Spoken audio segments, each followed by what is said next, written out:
Welcome to Coyote's Corner. This episode we'll be listening to Michael Lang tell Moharimet and the Blackbird. There was once a village upon a wooded hill. The children of the village would run between the wigwams, chasing one another, laughing and playing while their mothers tended the cooking fires, drying the meat from another successful hunt. Here and there, the hunters would work with their tools, fashioning new arrows to replace the ones that had been lost while hunting the deer through the forest. In this village, there was a man known as Moharimet. He had seen many summers, many autumns, many winters and springs. And though he had grown old, with age had come wisdom. His people looked to him as a chief, for it was said that Moharimet could answer any question, no matter how difficult. He could answer any question correctly. Soon his fame had spread all the neighboring villages. People were coming from far and wide. They would stand in line outside his lodge and wait to ask their questions. But in a neighboring village, there were two young boys who thought no one could possibly be that wise. And so one morning they set out to ask a question that was so difficult, even the great Moharimet would not be able to answer it correctly. As the two boys walked through the forest, they asked each other many questions, but none seemed difficult enough. Suddenly the older boy heard something rustling in the underbrush. He darted quick and caught it between his hands. It was a red-winged blackbird. Its wing had been injured, and it could not fly. So the boy held it in his hands, and he talked to it as he walked. Now and again the bird would chirp in reply. "I've got it," the boy suddenly exclaimed. "I'm going to cup my hands around this bird, and we'll ask Moharimet what I'm holding. He will never guess that I'm holding a red-winged blackbird." The younger boy thought it was a brilliant idea, and so together they ran to Moharimet's village. When they arrived, there was a line of people snaking through the entire village. The boys joined the end of the line, and they waited. And they waited. One by one, people were admitted to Moharimet's lodge. One by one they emerged. Some were smiling, some were not, but all were deep in thought. At last, the two boys were admitted. There on the dirt floor of the lodge sat the great chief Moharimet. There was a fire crackling before him. His frail form was wrapped in a bear-hide robe. His long white hair hung down around his shoulders. The firelight gleamed in his eyes. "Come closer, boys. Ask your question." The boys were very nervous as they stepped forward. This was the great chief Moharimet. The older boy cupped his hands tightly around the bird. "Chief Moharimet, I am holding something between my hands. Can you tell me what it is?" "Of course, boy. You are holding a red-winged blackbird." The boy was amazed. How could Moharimet have known? He looked down at his hands, and there was a single black feather poking out from between his fingers. A black feather with a red and gold bar. Of course, Moharimet had seen the feather. He knows all the birds and animals of the forest. All he had to see was one feather to know that it was a red-winged blackbird. The two boys left Moharimet's village. As they made their way through the forest, back towards their home, the older boy suddenly stopped. Wait. Moharimet saw the feather, but he never saw the bird. He doesn't know whether the bird is dead or... I've got it. We will go back.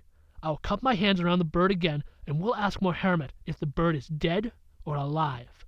If Moharimet says the bird is dead, I'll open my hands and let him see the bird is alive. But if he says that the bird is alive, I'll squeeze it. The bird will be dead. He cannot possibly answer it correctly. The two boys ran back to Moharimet's village. Once again they stood in line, waiting and waiting until at last they were admitted. Chief Moharimet was still sitting before his fire. "You've returned. Come closer, boys. Ask your question." This time, the older boy stepped forward, very confident, as he held the bird tightly between his hands. "Chief Moharimet, I have a red-winged blackbird between my hands. Can you tell me, is the bird dead or is the bird alive?" For a moment there was silence. The fire crackled and popped. Smoke arose. Boys leaned closer, waiting for Moharimet's answer. At last he looked to them, the firelight gleaming in his eyes as he spoke. My boys, that is in your hands. That was Michael Lang telling Moharimet and the Blackbird. I'm sitting down with Mike now to talk about that story, get some background on it, and see what inspired him to tell it. Thank you, Michael. Absolutely, Toby. So where did this story come from? This story I originally learned when I was working out in Minnesota as a wilderness guide. It is an Ojibwe folktale that one of my coworkers told around a campfire, and after learning this story, I decided to use it in my work as a guide. The first campfire of every trip, we would have a conversation about what people were expecting to get out of the trip, and I would tell this story as a way of beginning that conversation with, what you want is in your hands. What do you want? And after I came back from Minnesota, back to the New England area, and was working as a storyteller, I was invited to be a part of a teacher's luncheon at my old elementary school, Moharimet Elementary School. And I decided to tell a story that was my own story of going to that school, but woven into this story about the blackbird. And so I changed the story to be about Moharimet, the namesake of the school. Was that the only adaptation you made to the story, was just that name? I changed a little bit of the setting elements that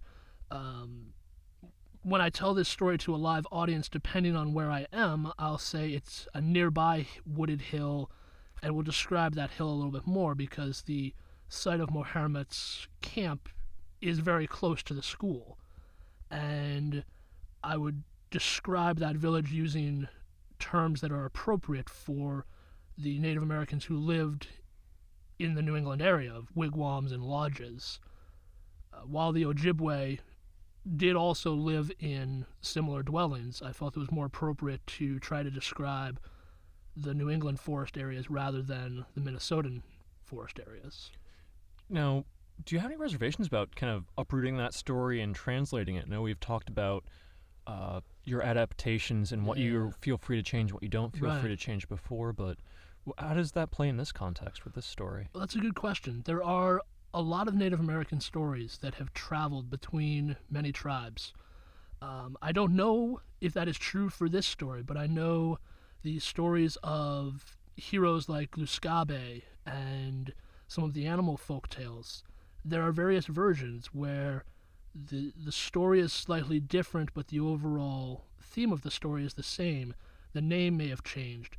Gluskabe is known as Kluskab in some other regions down in, I believe it's more west of New England, out in the New York area. He has a slightly different name, but the stories are still very similar. And so I felt that it was okay to take this story from its original setting and bring it back east and tell it in this context while still acknowledging that this was originally an Ojibwe story.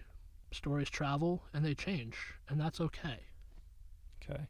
One other thing that you hinted at there was changing things from one live performance to the next live performance, and we're sitting here in the studio recording this for the second time, actually. Right.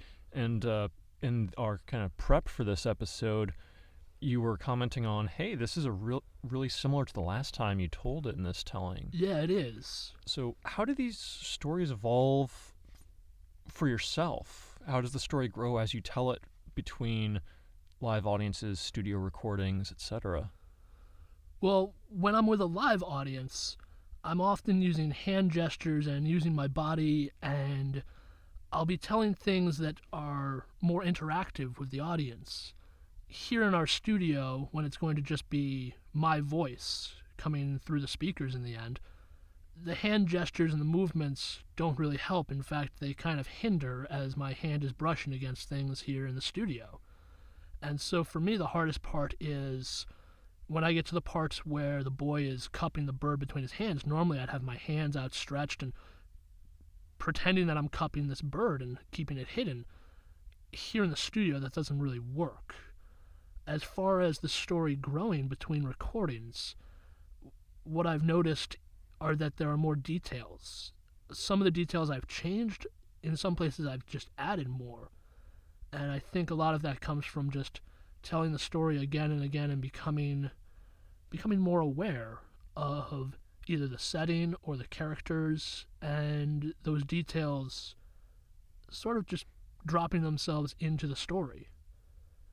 If you listen to the recording from Grandmother's Basket, I believe that's my second album, where Moharimet and the Blackbird is part of that collection, the overall story and the message of the story is the same, but there are parts that are slightly different when it comes to the details. Yeah. Well, thank you. Absolutely. For all of you out there listening, feel free to check out Michael's website where you can actually find the previous recording of this for sale, Grandmother's Basket, along with Mike's 2 other CDs that he and I have recorded. You can find links to his, recordings, free downloads, paid downloads. You can find his schedule, information on booking him, see some of the other programs he's done, and see what he can do. So check it out. And as always, don't forget to like this video, to share it, subscribe to our YouTube channel so you never miss anything that's going on here with our recordings. And until next time, this has been another episode of Coyote's Corner.